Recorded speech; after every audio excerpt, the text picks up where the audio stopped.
We're here, ladies and gentlemen, the end of week 7. It also happens to be the Minnesota Vikings on Monday Night Football against the best team in the National Football League, the San Francisco 49ers. They're without two of their best players in Deebo Samuel and Trent Williams. How can the Vikings exploit that? How can they take down Brock Purdy and get the win to improve to 3-4? We're going to talk about all of that and more here on a special pregame edition of the Real Forno Show. Welcome to Real Forno Show, hosted by Tyler Forness, the managing editor of USA Today's Vikings Wire, writer for the College Football Network, publisher of Substack Run In Shooter, host of The Good, The Bad, and The Hungry on the Voices of Wrestling Podcast Network, as well as a founding member of Vikings First and SKOL. It's a Viking night as we are drinking Viking beer. Milk Maiden from Drecker. Welcome to the Real Forno Show. I am your host, Tyler Forness, and Dave is trying to screw me up by placing himself in a different part of the screen. And you know what? I feel like I should be used to that right now. To my left. Yep. I already screwed up once. To my left, Justin. Down the bottom right corner, Dave. Go. Even though I wasn't pointing at you, it's still your fault. And I just want you to know that you're screwing me up already. And we're not even 3 minutes in the show. Welcome to the Real Forno Show. We are here to talk about the Minnesota Vikings taking on San Francisco 49ers. And we did not talk about this last week because we knew that we would be coming on here on Monday evening, leading you up to the kickoff that's going to come at 7:15 Central Time on ESPN or ABC. Gentlemen, how are we doing? We good. We got to get this W tonight. We just got to, because 2-5 after going 0-4 at home is a long road to hoe, as they say. So, as you said in the intro, they're down 2 of their 3 best players. Yeah, we're down our best player in Justin Jefferson, but bottom line is we got to get this W tonight. You know, I'm not going to lie, Justin, when you started that, you gave me some real Tommy Chong vibes. You said we good. And then you have Dave down here in the bottom right corner being a nuisance as well. What is in your glass tonight, sir? Hopefully, something we get. Redemption Rye. Ooh, I like redemption. The Vikings will redeem themselves tonight, play well, and pull out a surprise victory. Yeah, and this is going to be a really difficult game for the Minnesota Vikings. Let's kind of start at the top. Let's start with the quarterbacks. And Kirk Cousins, one of his biggest issues so far this season has just been consistency. It's not talent. It's not ability. It's the ability to be confident with his decision-making on a consistent basis. And that is just something that we saw last year. And especially in those late game situations where the Vikings were situational masters, it has not happened so far this season. Too many times he's taken that extra hitch, or he's padding the football and throwing late. And honestly, 2 touchdowns that KJ Osborne turned into interceptions, one of them for a touchdown, because of that inconsistent decision making. Gentlemen, when we take a look at Kirk Cousins and what he's going to have to deal with guys like Nick Bosa, Eric Armstead on the opposite side, and we have a backup left guard, Dalton Risner, getting the start for Ezra Cleveland. How concerned are we that the Vikings are just going to be apropos? They're just going to kind of be there and they could end up struggling right out the gate. I'm very concerned. I mean, I know that by some of these metrics that the offensive line is supposedly much, much better. I would say they're improved over last year. I don't know exactly how much, but like you said, that defensive line, well, both offense and defensive lines for the 49ers in the trenches are just so stacked that the fact that our running game hasn't really been all that good. I mean, you talk about inconsistency. I don't even know that you could call the running game inconsistent. It's just been kind of bad. So to your point, yeah, Kirk is going to need to have the game of his life. And I'm very concerned with that defensive line against our offensive lines. It's going to be a long night, but can they do it? Yeah, absolutely. Dave, where are you at with good old Kirky boy? Well, he generally doesn't have two subpar games in a row. So hopefully tonight he starts out on fire and stays that way. Yeah, I'm hoping so too. And one of the really intriguing things that you can do is these corners can be taken advantage of. The Niners don't exactly have the strongest secondary in the world, but what they do have is a phenomenal front seven and an absolute alien at linebacker in Fred Warner. And one of the easiest things you can do to kind of take out Fred Warner is just create traffic around him and make him run around people and don't give him a straight shot to the football. Because if you do, he's going to do some freaky alien things like that interception he had where he was like about 10 yards off the line of scrimmage. And then in a dead sprint, he ended up intercepting a goal ball because he's just an absolute alien freak of nature. So if you can do some of those things, you can limit him. But it's going to be Christian Darrisaw, who's basically a mini Trent Williams versus Nick Bosa. And that's going to be the real caveat in order to kind of take advantage of this 49ers defense. One thing I'm really looking forward to here as I talk to one of the beat writers for the 49ers, Kyle Madsen of Niners Wire. And I found that Brock Purdy against man coverage against the Browns was 6 of 19 for 51 yards. Now that sounds pretty interesting. It sounds like you can kind of take advantage of it. And he said, no, like it's not so much man coverage. He's actually got a pretty high QBR throughout his career against man coverage, but it's about being able to take advantage of situations and confusing him with blitzes. Now, without Deebo Samuel, it's just Brandon Ayuk on the outside that you really need to worry about. There's some other intriguing pieces, but nobody who really scares you. And the only guy who's going to scare you up the middle is George Kittle. And that is a little bit of a scary proposition. But with this big nickel package that we like to operate, you're not going to really see linebackers covering him. You're going to see safeties, and that's going to make you feel more comfortable. Blitzing is going to be interesting how Brian Flores approaches it. He only blitzed Bryce Young 30%, blitzed Patrick Mahomes 50%, and Justin Herbert 82%.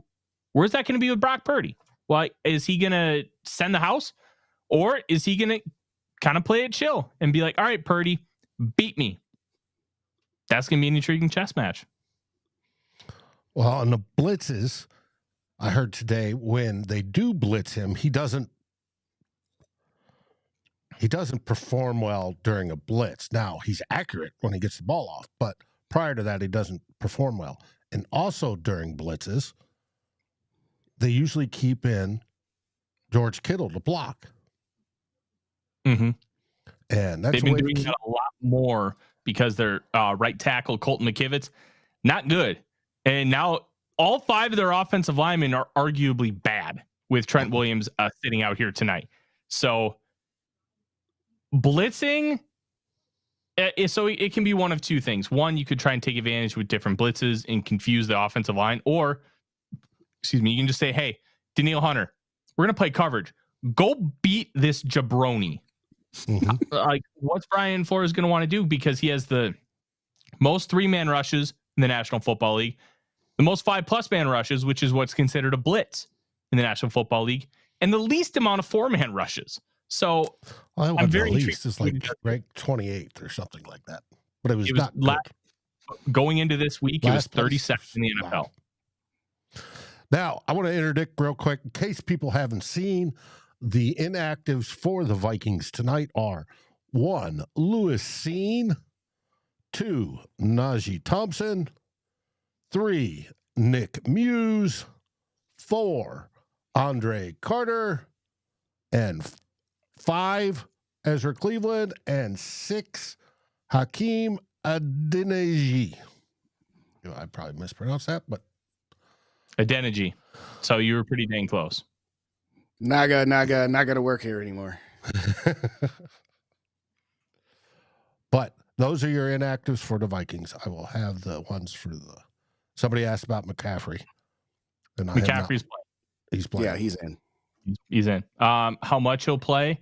That's yet to be seen. But he's active with some of these guys, especially superstars. They're going to probably be given a lot of leash. But an oblique is kind of like a hamstring. If you tweak that could end up being a multi-week injury. And everybody I was talking to is a little surprised he's going to play, but McCaffrey wants to. I I had to look up where that injury generally is, and it's generally down towards where the oblique muscle attaches towards the hip. And when you're a running back and you twist and you turn, that doesn't feel like it's going to be a comfortable injury to play with. Absolutely not. And good for him to want to try and gut it out. You know, he's a gamer. He wants to play football, and we'll see how long he lasts. One thing I will mention tonight, and you can get in contact with Dave. If you are a subscriber to the YouTube channel, you can join us here for a few minutes, ask a couple questions, talk ball, and that is a perk that this week for any subscriber, the $3, $6, or $15 tier. Moving forward, it's just the 15, but we're going to give you a special chance to be able to join the show here tonight, and that will be a real good time. So make sure you hit that subscribe button below. And gentlemen, as we can kind of continue on here, this running game, as Justin kind of mentioned, has been really inconsistent, but it's very interesting. The Vikings have the number one run blocking unit in the National Football League. They also have the 5th best success rate across the NFL in running the football. What they don't have is explosive plays, which is why their EPA is significantly lower. I believe they're around 21st in the league. I don't really know how they're supposed to kind of fix that or what, but I'll tell you this. I've been disappointed with Alexander Mattison and how he's been inconsistent reading his blocks. He tries to kind of stay with his blocks and then he misses cutback lanes. Well, then when he tries too much to get cutback lanes, he needs to be following his blocks. Like, this feels like he needs a get right game quickly. And I know the fan base really wants Cam Akers, but just because Cam Akers has played well in limited snaps doesn't mean he's a better player. And we have to remember, his last game for the Rams was week 1, 22 carries for 23 yards. And Sean McVay usually does a really good job of designing a run game. So I don't know how Mattison gets it right, but I know he needs to real quick tonight. Yeah, I think that making Cam Akers the starter is a little bit of an overreaction, but that's what we as fans do. We overreact. I do think it would behoove the Vikings to maybe change the percentage of how many touches Alexander gets and how many Cam gets. I'm not asking for a 50-50 split unless, the game determines that that's how you have to be. But I'd like to see a little bit more of a mix, because there have been games where Alexander would have 22 and Cam would have 2 or 3.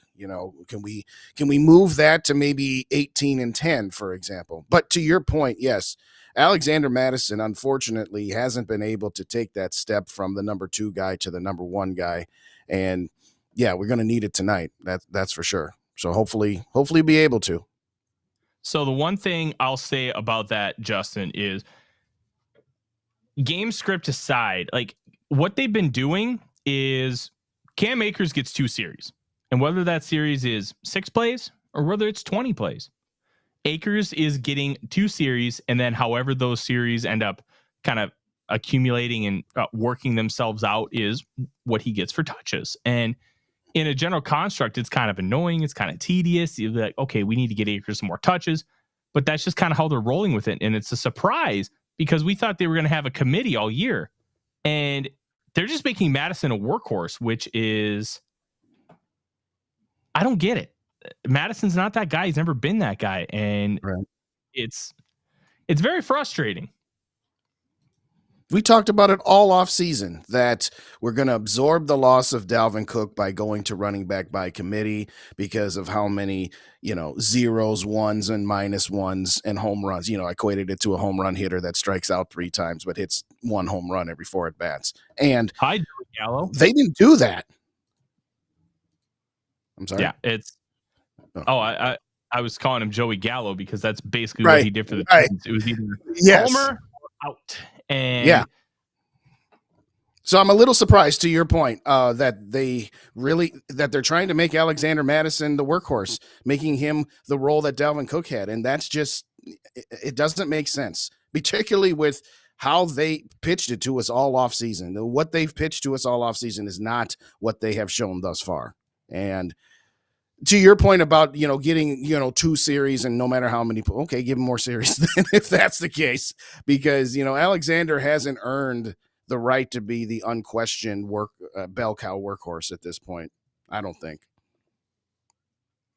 Yeah, it's very interesting, and there's been a lot of conversation. Alec Lewis of The Athletic even wrote a piece about the Vikings not really caring enough about the running back position to. I mean, it's not like they didn't address it. They decided to give Madison the job, and you can debate that all you want, but it's not like they completely ignored it. And then in the draft, they took Dwayne McBride in the 7th round. Well, it's a 7th round pick. How is that addressing it? Well, they had a starter grade on him, and they believe that he could be a really good football player. It hasn't come to fruition yet, and he is only a 21-year-old human being. It takes time, and that's something we've stressed a lot on this show with guys like Lewis Seen, Andrew Booth Jr. Give them time. You can't expect them all to come in and be dominant right away. That's not how this league works. Sometimes it takes 2 to 3 years for these guys to really get their feet under them. And I think that's what we're going to see with Dwayne McBride. One thing I want to talk about is the tight end position. And you have TJ Hawkinson. He's been good. Now, the problem is some of the outward stuff you have where he has those quote unquote drops, where he's technically counted 4 drops, where all the balls were way away from his frame and they were in tight windows and he just couldn't bring them in. Those are balls he's paid to bring in, but he hasn't been able to do so the last couple weeks. And it's been a little frustrating for fans. And you could argue it even cost us a win against the Los Angeles Chargers. But the thing is, he's been playing really well overall, especially in the blocking game and running really crisp routes and still making a lot of catches. They're making him the go-to guy in 3rd and 4th downs. Are you guys concerned at all about Hawkinson here moving forward? Is this going to be that get-right game for him where he kind of looks at George Kittle on the opposite side and be like, hey, Iowa boy, I'm also an Iowa boy. I'm going to show your ass up here tonight. I think Hawk's going to have a real good game. I'm not as worried about him. Yes, those quasi drops, we wish we had those, and if he had been in practice rather than suffering from contractitis, he may have that may be more in sync, but he's played enough now where that should come into sync right about now, and he's going to step it up. He's going to need to. Without Justin Jefferson, as much as we love the prospect of Jordan Addison and, other than Randy Moss through his first 6 games having as many touchdowns, okay, that's all well and good. But without Justin Jefferson, you've got to bring all the equipment. And TJ Hawkins, I think part of it, as you said, like if this had happened last year with a couple of dropsies here and there, oh, well, we just traded for the guy and he's getting used to the system. It wouldn't have been as big of a deal as it is now when he just signs a lucrative contract. But to your point, yeah, anytime you've got 2 of the best at any position. I remember the games that Randy Moss and Terrell Owens played against each other. They always wanted to show out when you've got your rival and your equal next to you. So I realize these guys are both a step below Travis Kelce, but I think you get my point that, yeah, DJ's going to want to show the world that, hey, just a couple little dropsies here and there, I'm back. And like I said, they're going to need him. Yeah, they are going to need him. It's going to be a very interesting game here coming up.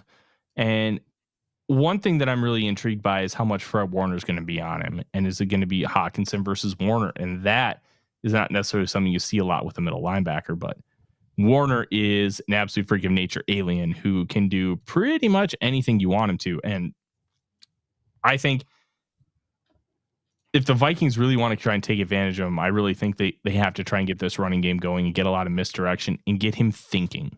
Because thinking is death in the National Football League. The second you start thinking is the second it's over for you. Because you have to be able to see and react really quickly. And some guys can make up for it, especially the ones who are really, really fast and have quick get-offs. And Warner's one of those guys. But if you can get him thinking, that can be the death or the last nail in the coffin. But these receivers got to step up without Justin Jefferson. Jefferson not being there is really frustrating thing. But Jordan Addison stepped up against the Chicago Bears. KJ Osborne had a couple key catches in that first half, then kind of disappeared. Well, the whole offense disappeared in the second half. I was just going to say the whole offense did, yeah. I'm really intrigued to see what O'Connell has to try and scheme these guys open to give them opportunities. And could Jordan Addison deal with physicality on the line of scrimmage? Because that's something that he hasn't really been able to do significantly here this season. I mean, he came in at 173 pounds. It's going to take him a little bit to really get used to that kind of physicality. Pac-12, they didn't play a lot of press covers. Let's just be honest here. And Addison needs to step up. And if he doesn't, I don't think it's the end of the world. But if he does, it's going to be significant for when Justin Jefferson comes back. Do you think if Warner does stick Hawkinson, that's an advantage to the Vikings, being that he might be pass rushing less? He's not really a pass rusher in general, though. He does blitz, but he's more of a coverage guy and more of a kind of think he's like a hybrid traditional middle linebacker, somebody you think like Mike Singletary, able to crash the run, but he can also do a lot in coverage too. So like he's not a pass rusher. I mean, he can blitz just fine, but that's not his game, and that's not how they use him. As it was mentioned earlier, Trent Williams is not active tonight, which is good. Danielle Hunter should eat, and if Marcus Davenport was playing, it could be an even bigger story. But absolutely, Davenport injuring both ankles with a high ankle sprain is not. I don't care if he had injuries prior. You can't predict that. That's just freaky football stuff. Well, and he got that when Phillips rolled up on his ankle. That wasn't even a enemy fire; it was friendly fire. Mm-hmm.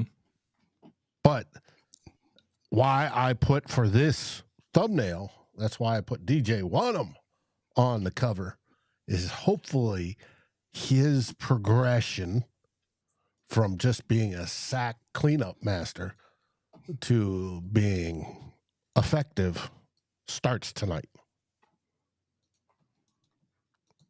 I would concur. Opportunities. Yeah, he is. You know, I've always compared DJ Wanham to like Brian Robeson, where if he's the third guy, he's really good at that role. Like Brian Robeson was the third guy in 2009 to Jared Allen and Ray Edwards, and later in 2017, the third guy to Danielle Hunter and Everson Griffin. I think DJ Wanham is kind of like that, where if you're expecting him to be the second guy in a D end or pass rusher rotation, that might be asking a little too much for what he can do. But at the end of the day, well, it is what it is. So yes, the fact that they don't have Trent Williams and the fact that they're probably going to be putting a lot of attention on Danielle Hunter regardless, this is an opportunity for, hey, Mr. DJ, to turn the music up, as they say, and show that he actually has the ability once in a while to not just be the cleanup artist. I mean, I forget what year it was where he had like 7 sacks in 3 weeks where he's just cleaning up the mess from everybody else. But they're going to need that too. They're going to need that because you got to get to Brock Purdy early and get him rattled. Otherwise, it could be a long night. Yeah, it's Wanham is the best pass rusher in the National Football League when you don't block him. And if you go look at it, his best games come at Chicago. It's just one of the weirdest. It's a quirk.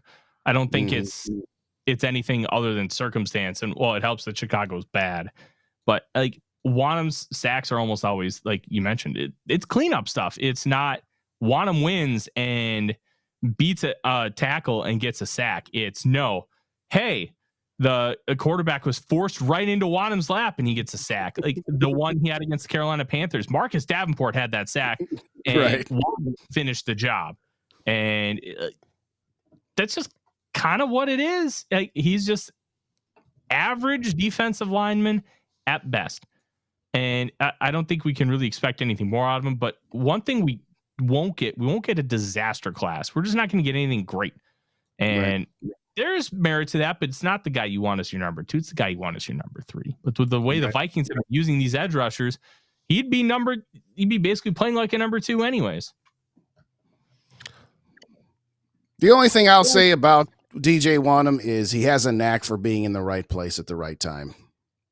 And so, take that for what it's worth. One of my other compatriots is like, hey, don't diss him for always being in the right spot. And I'm like, yeah, but if you're going up against a team that knows how to block very well, where, his teammates aren't going to flush the quarterback, then he's, just a guy getting blocked. Yeah, but he still has one of my all-time favorite sacks of his career was his rookie season when he caught Aaron Rodgers from behind, and the Packers lost that game. Mm-hmm. And that was him. He wasn't clean up. He flushed him out and chased him in. So he actually got one on his own merit, is what you're saying in that time. Yes. Okay. Dave, it sounded like you just farted. Nah, that was me with a sound effect. Mouth noises. That's funny. That's real funny. Funny stuff. Funny stuff. Every once in a while, Dave is funny. I try not to be. Yeah, as soon as you start doing it, then it becomes expected of you. You know, Right. So. I'm not that guy. You want that guy? Go to Vikings Report with Ted and Drew. Yeah, there. Or Vikings Uncensored with Rhino and Bruno, but that's a whole nother thing. Mm-hmm. But people are here for the content, and Yes, the expert analysis from Tyler Forness, who's read football books since he was 3. no, hold on. I didn't start reading till I was 4.5. Let's be honest here. Yeah. I got my first football book at Christmas when I was 5, and I read that thing and literally till the spine came off. It came with a sticker of every team too. Wow, good. I remember those. That takes you back a few years. G-Mac. I own a few bikes. I may have some others placed around the room. Nobody needs to know about the one by Merlin. Yeah, okay? Really. All right, so let's get this back on track. Shout out to Mary for the wonderful case cover, as well as shout out to Mary. Yes, indeed. I did cash in on our little bet. Thank you so kindly for that. I appreciate you, because I might need a few tonight. Speaking of wagers, those that had the chance, I was on with Niners Sickness on his podcast this week, and we have a wager going for a team flag, and I know exactly where I'm going to hang it when we win. Well, Dave, I hate to be the bearer of bad news, but you're going to have to buy one. I'm just being real. I wouldn't have made that bet. I haven't made any Vikings 49ers bets other than a couple props, because I'm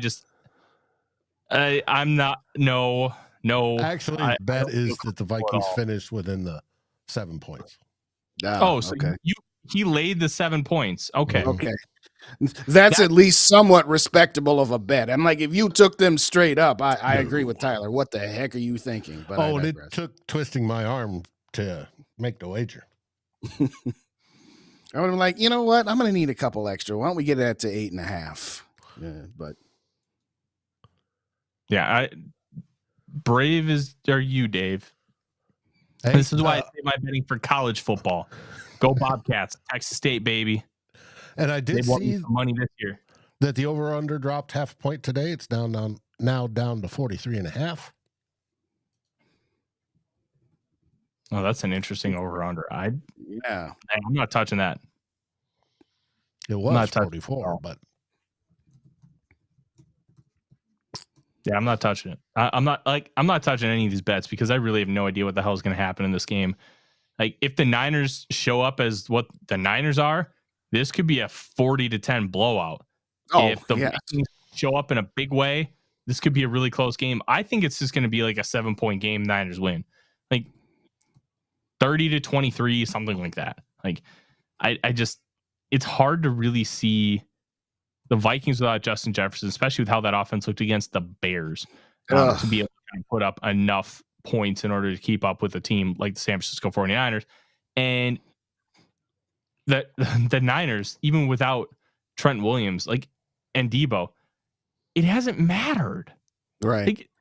These are perfect elements we're playing in. We're not playing in cold, rainy, windy Cleveland like they did last week. This is going to be 70 degrees, no wind, perfect elements and conditions. The only thing that could get him is the turf monster. Mm-hmm. And To there'll me, be that's a scary proposition. a beautiful show running up to kickoff and a wonderful show at halftime. And Big because the boy. Vikings do put on primetime games rather well, and they make them special. So I'm jealous of everybody that's there tonight. It should be a fun game to attend. Mm-hmm. Norcephus just asked, no, CMC is playing. We'll see how much he plays. That's going to be the big question mark here.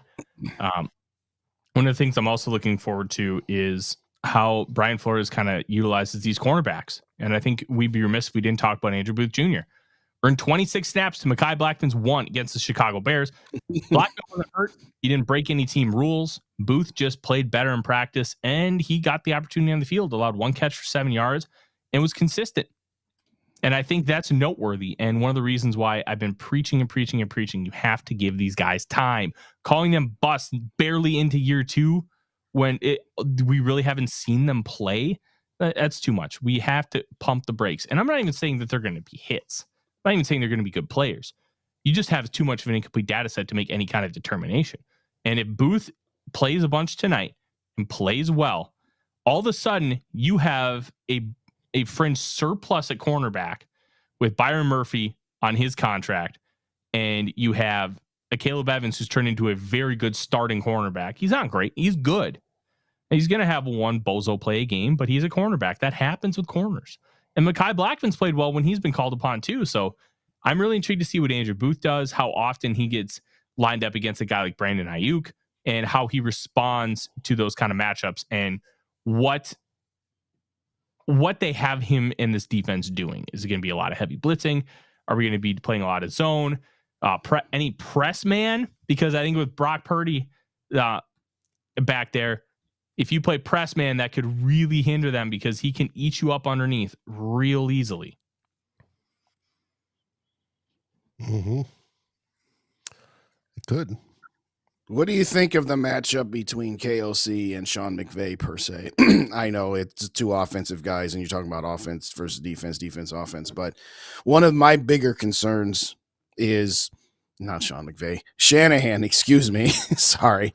Do you think Kevin O'Connell is up to the task?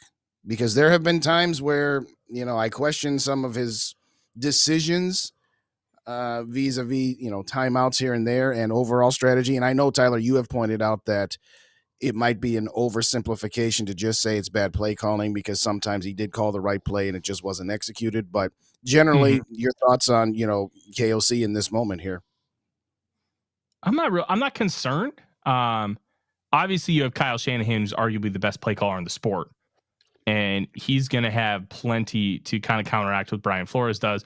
But one thing, the last time he faced Brian Flores was in 2020, and the Dolphins murdered him 43-17. Now, Jimmy Garoppolo got hurt in that game, and he didn't end up playing the whole time. But at the end of the day, Kyle Shanahan's supposed to be somebody who can overcome those things, and that's why he's viewed as so highly as an offensive mind.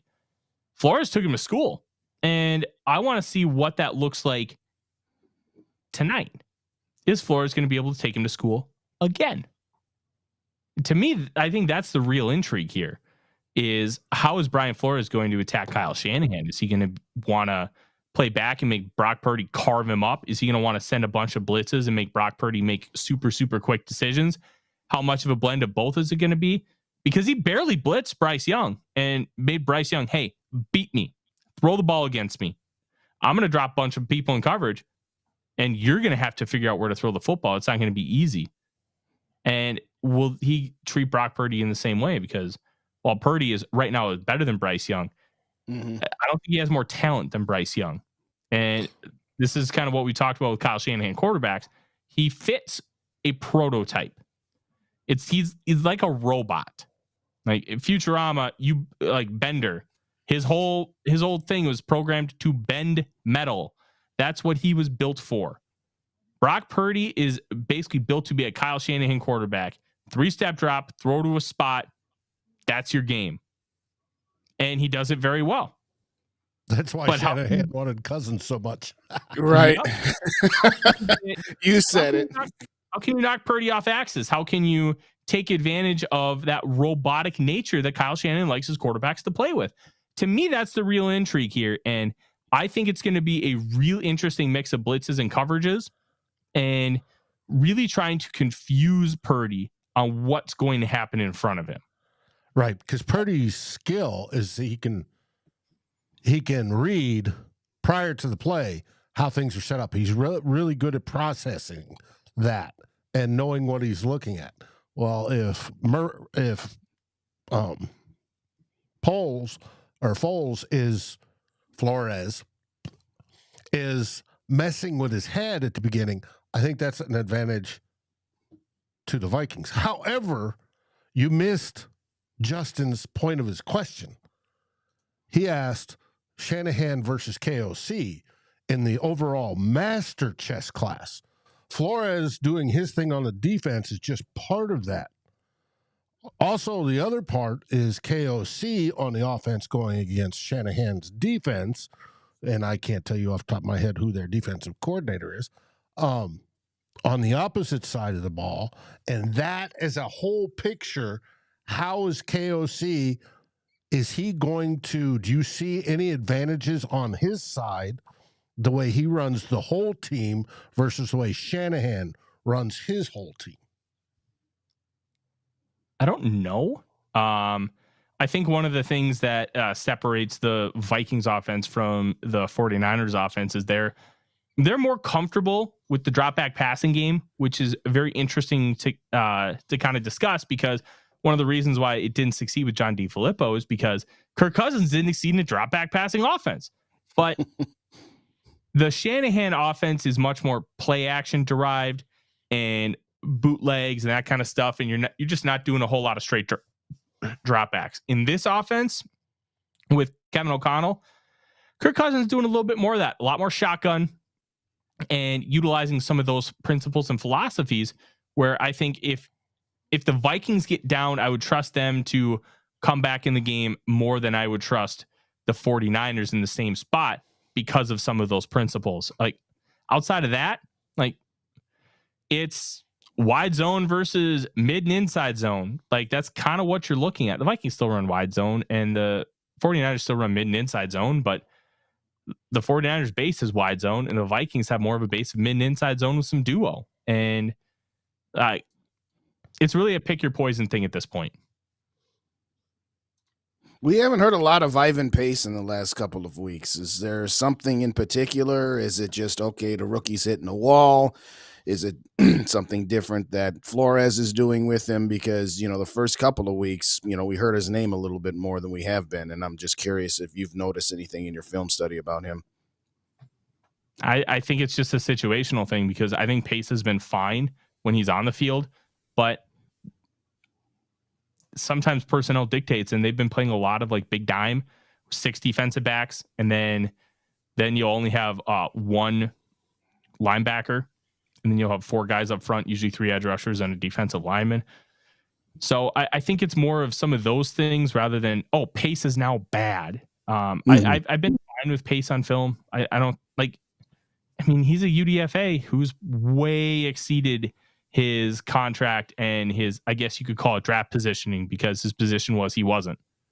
And I think it's been fine, but it's more of Flores is trying to use situational matchups in order to maximize what's going on. Okay. We're going to see more Brian Asamoah tonight. Asamoah. Yeah. Asamoah, or however. Yeah, Asamoah. And because he's been getting a little bit more playing time as well, which is good. I like that they mix the both, and I think it is a situational type deal. Because Pace, when it comes to pass rushing, is by far outstanding. Asamoah is the speed fill the gap guy. So if he hits the right gap, which most of the time he does. But again, that comes down to that chess match. How is, Flores going to attack the offense, with what's presented and what adjustments they're going to make, especially after the first quarter.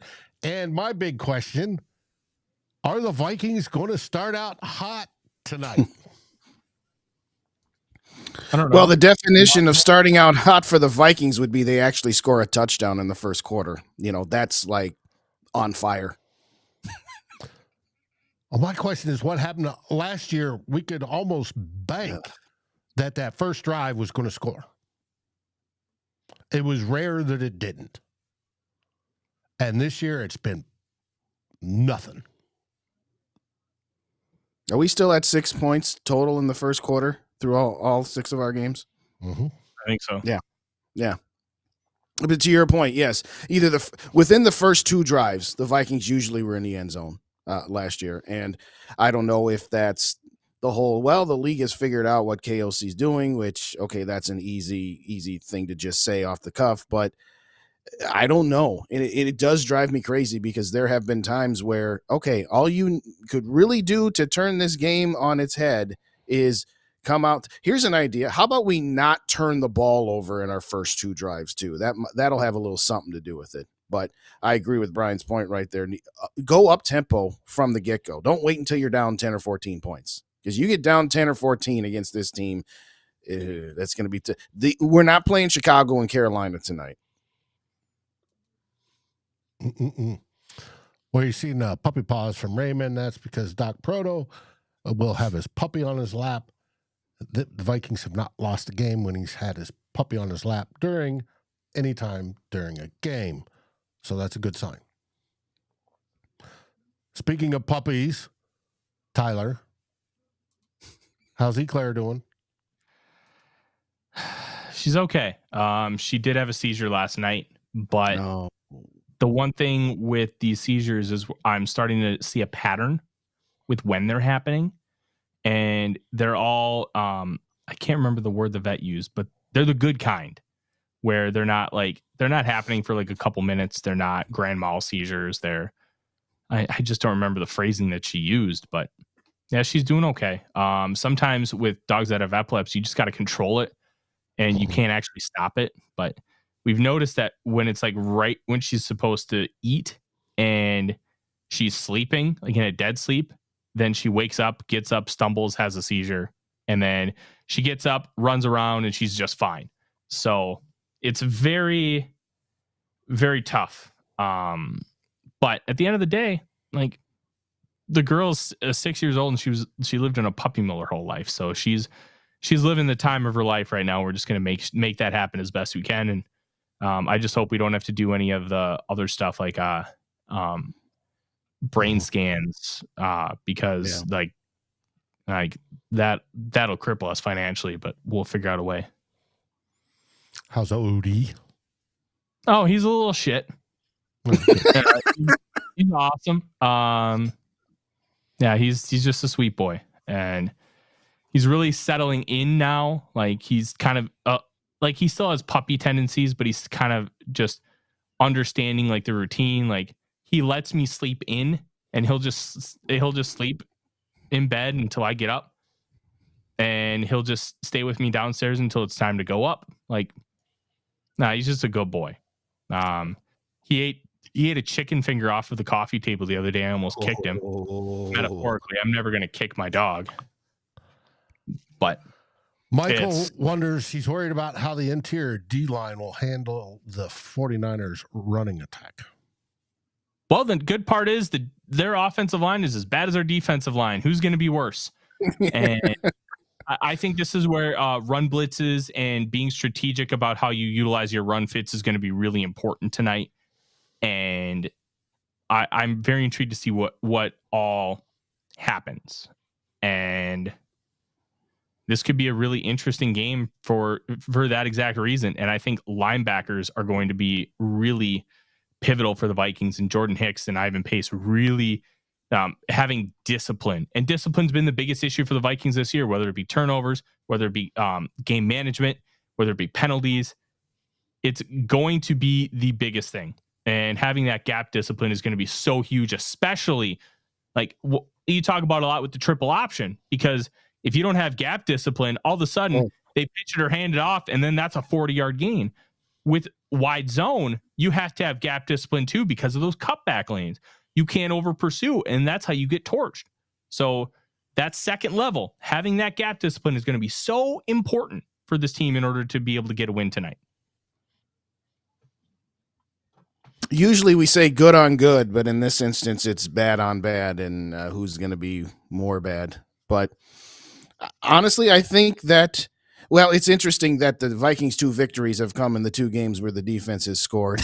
But I think that's going to be the key more than anything, because if the defense can contain them to under 20 points, which is a lot to ask, we understand that, but all last year I said, well, the offense is going to have to do more than their fair share because the defense was just kind of what it was. In this instance, I'm without Justin Jefferson, and the fact that we're going up against that 49ers vaunted defense, particularly their front 7, as you said, I think in this instance, it's the defense that's going to have to maybe pick up a little bit of extra slack. Tyler, am I on something, or am I on to something? I'm not really sure. The defense stepping up helps, without a doubt. But I'm also hoping the offense steps up. We're going to need good games from both sides tonight. Mm-hmm. Don't forget special teams. Intriguing element, Najee Thompson, special teams guru, inactive tonight. And no sign of injury. But I mean, it's a special teams guy, and they elevated Tristan Jackson. I think they wanted to have that extra receiver right on the roster tonight. Jalen Naylor's not quite ready to go. My guess is he'll be ready next week, but that's just a guess. I really just don't know. And he's in the 3-week window to come back. So, yep, he is in the 3-week window. So, yeah, we'll kind of see how things work and play out. And I don't know, like, this game has a lot of intriguing matchups, and it could absolutely go pear-shaped and just be a big stinker. Or it could be exciting and surprising and we win. Hey, that's why it's a good dichotomy with you and I, Dave, because I'm a realist and you are you're talking like you've had a couple bourbons today. No, I know this team could be. This is a point where my heart overtakes my brain. My brain says we're going to get killed. But there's, on any given Sunday or Monday or Thursday or Saturday or whenever it is, a team can step up. And I'm hoping that is the case tonight. Now, there's one player in particular I'm looking to watch. Can you tell me who? Jordan Addison. Dalton Risner. Bingo. It's easy. Who's a big fat white big dude round belly? Yeah, that's who Dave's watching tonight. Yeah. Look, I think Risner was fine in the 10 snaps he played. I thought there were some good things. I thought there were some things that were rough. But honestly, I didn't see anything that said he should be starting over Ezra Cleveland and Ed Ingram. And everybody knows that I think Ed Ingram has been playing very well this year. But we'll kind of see how things end up with Risner. And as long as Risner's not an abomination, I think it's going to be a positive for the Vikings, because when a backup comes in, you just don't want them to suck.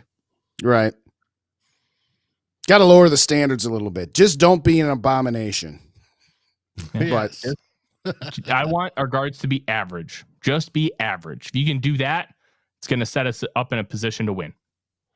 Well, we've got 2 of them right now. One's top 10. But it's going to be interesting to see where he slots in. That's why I'm curious to watch him tonight. Mm-hmm. All right. Well, we've got 20 minutes till kickoff. So we're going to end this show here right now. Gentlemen, final predictions before we go. 20-17. Vikings pull off the upset.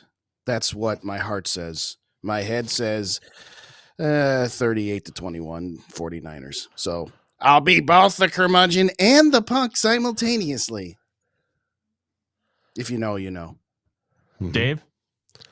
I just wanted to be within 7 so I could win that flag from minor sickness. He's thinking about his money. No, it's a flag. He showed me. It's an actual flag. Oh, right. I think the Vikings lose this game, and I think it's a close one. I think it's Niners win by 7. I think I predicted 30-23 during our preview content this week on VikingsWire.com. And look, end of the day, it's tough, but this is the best team in football. If they lose, don't feel bad. Don't feel bad at all. Just hope that they play well. And no matter what, we can justify this as a good thing for the Vikings, whether it helps their playoff chances or it helps their draft position. So I'm going to cheer for them to win, and I hope everybody else does too. But it's not the end of the world if they lose. Just make sure that they play well. I will say they have started 0-3 at home 4 times in their lifetime. Before this year, they have never started 0-4. So they have that on their last time we have beat San Francisco in our house. I saw this stat today. I think 7 times since 1992. No, 1992. All right. It's been forever since they won in our house. So, which is a good sign. So we shall see. Now, I'll never forget that Gus Farrat game where he connected with Randy Moss for like 3 touchdowns, and that was when Terrell Owens got in the face of offensive coordinator Greg Knapp. It was a hilarious game. Norsefius brings up, if they lose, does the fire sale start? I think that you're going to have to wait until what happens with the Packers. If they lose that game and it's 2-6, I think they're going to be a lot more willing to trade guys, but it's not going to be a fire sale. They're going to trade guys who they don't have plans for next season. Maybe an Ezra Cleveland, a Jordan Hicks, maybe even a Harrison Smith and KJ Osborne. Guys who will not be back next year. And that could include Danielle Hunter, but it sounds like to me that the Vikings want him back and think they can get him back. If you trade him, that pretty much shuts the door on that. So I think that's the plan. We'll see what ends up happening, but I don't think it's just going to be all of a sudden, hey, sell everybody, but they'll sell pieces that they don't plan on, they don't have a future for. Sounds good. Hey, what else have we got going on tonight? The people want to know, and I can tell you because I know the answers. We have coming up during the game over on Purple and Gold for days, Justin's going to have a watch party. That's why he's set up in his living room in front of his massive 95-inch TV. Yeah, if only. But he's going to have a watch party. So come on in, chat, yell, scream in the deal. Why did you miss that block? What a catch. Refs, you're blind. All that sort of stuff that we normally talk about during a football game. And then live at the 2-minute warning before everybody else. Back over here on Vikings First and SKOL, we go live at the 2-minute warning. And these two fine gentlemen will be joining me once again after that. And we react with you. We watch those final 2 minutes together. Hopefully they're good ones. I have no delay tonight because it's on ABC locally. And we get to watch it. And hopefully we're cheering on a Vikings remarkable win at that point in time. So be ready. Now for us, we thank you. Off to Justin, watch the game, and then back with us to wrap the night up and hopefully be celebrating a Vikings win. Perfect. We'll see you after the game. We'll see you Wednesday night here on the Real Forno Show. As we always say, SKOL Vikings. SKOL to the watch party and SKOL Vikings. SKOL Vikings. Like, subscribe, and ring the bell to get notifications. It helps us grow this community that we all love our Minnesota Vikings. And on behalf of Tyler Forness and myself, Dave Stefano, thank you so dearly for watching The Real Forno Show. SKOL, everyone.